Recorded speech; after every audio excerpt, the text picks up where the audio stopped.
तर होता आज शुक्रवारचा दिवस आणि माझा उपवास असतो. तुम्हाला जसं मी मागच्या व्हिडिओमध्ये सांगितलं होतं वैभवलक्ष्मीचे उपवास. आणि आपल्या मनावर आहे आपल्याला 11 शुक्रवार करायचे की 21 शुक्रवार करायचे.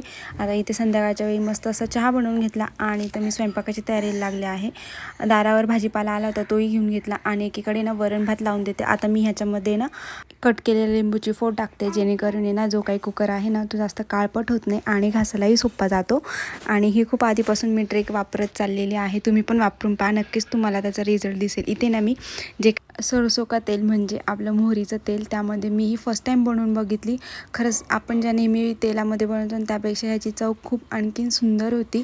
नक्कीच तुम्ही ट्राय करून बघा. आणि जे कोणी आपल्या चॅनलवर नवीन असाल ना तर चॅनलला सबस्क्राईब करायला विसरू नका, म्हणजे ज्या काही नवीन नवीन व्हिडिओ आहे ना तुमच्यापर्यंत नक्कीच पहिले पोहोचेल. आता इथे माझ्या अकॉर्डिंग मला जे हवे ना ते मसाले टाकून घेते. यात मी थोडीशी मिरची पण टाकलेली आहे आणि राहिला तो मॅगी मसाला.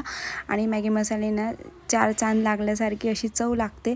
नक्कीच तुम्ही ही रेसिपी ट्राय करून पहा. चला तर भेटूया नेक्स्ट व्लॉगमध्ये आणि बाय.